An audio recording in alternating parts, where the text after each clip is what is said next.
Kaya naman pala nag-e-struggle ang Los Angeles Lakers ay dahil pala dito. Pero bago yan, isa namang former NBA player na si Kendrick Perkins ang nagpaliwanag sa kung ano ang mali sa Los Angeles Lakers. Ayon kasi sa ESPN analyst na si Kendrick Perkins, ay maganda naman daw ang trabaho sa unang taon ni JJ Redick bilang head coach, lalo na daw sa offensive end. Pero na-realize daw ngayon ni JJ Redick na may dalawang ends ang kailangan niyang i-coach. Dahil ang Los Angeles Lakers daw ay may 6th worst defensive efficiency. Hinayaan nga lang daw ng Lakers ang 4th most in the paint points. At meron din daw silang problema sa perimeter. Tinutukoy nga dito ni Kendrick Perkins ay ang perimeter defense performance ng Lakers. At dahil na nga rin daw ito sa backcourt nila na sila D'Angelo Russell at Austin Reeves. Wala naman daw problema ang kanilang opensa dahil kaya ka nga daw ambagan ng mga ito. Pero sa kanilang depensa ay sila daw ay liability sa bawat kanilang laro.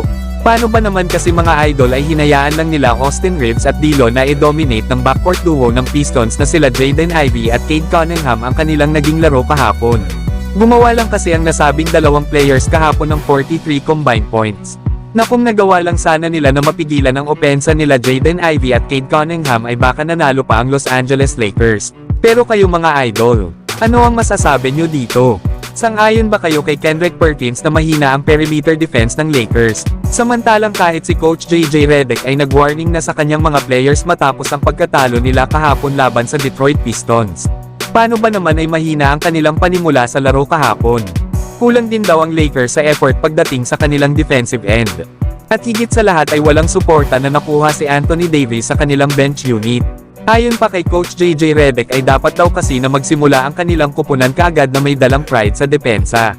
Inakala pa nga daw ni Redick na lumalaban na ang kanilang kupunan sa second half lalo at gumaganda na ang kanilang laro, especially na daw sa third quarter sa kanilang depensa. Dagdag pa ni Coach JJ Redick ay expected na nga daw ng mga tao na gagawa si Anthony Davis ng 30 points at 12 rebounds sa kada laro. Pero dapat ay nag-step up pa daw ang kanilang mga bench players na meron nga lang ang mga ito na 10 total points. Yan nga mga idol ang mga sinabi ni Coach JJ Redick sa kanyang mga players. Na ang pinaka-problema din kasi ng Lakers ay ang kanilang depensa. Paano ba naman ay nasa rank 25 ang Lakers sa liga pagdating sa defensive rating na merong 117? Na ang kanila naman rim protection daw ay pang rank 26 na may 4 blocks per game. Habang pang rank 25 naman ang Lakers pagdating sa steals na may average ang kanilang kupunan na 7 steals per game. Isa pa sa kahinaan ng Los Angeles Lakers ay ang kanilang fast break defense. Paano ba naman ay hinayaan lang daw ng Lakers ang kalaban na magkaroon ng 20 points per game sa fast break. Isa pa ay hinayaan din daw ng Los Angeles Lakers ang kalaban na makascore sa paint kada laro ng nasa 54 points. Kaya dahil dito ay nasa rank 27 sila sa category na ito. At ang pinakamalala sa Lakers ay meron lang silang 41 total rebounds per game. Kaya naman ay nasa rank 26 sila pagdating dito.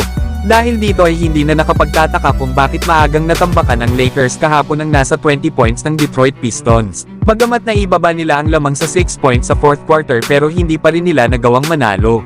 Ang pinaka-problema pa daw ng Los Angeles Lakers na dapat itong ma-improve, especially na ng kanilang second unit, ay ang kawalan nila ng ambag sa scoring mula sa kanilang mga bench players.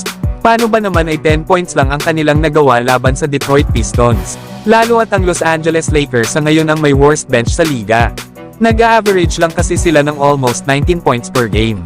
Kaya ito ang mga area na dapat talagang ma-improve ng Los Angeles Lakers.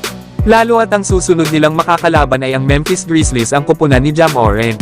Kaya mapapalaban talaga dito ang backcourt ng Los Angeles Lakers. Pero kayo mga idol, ano ang masasabi nyo dito?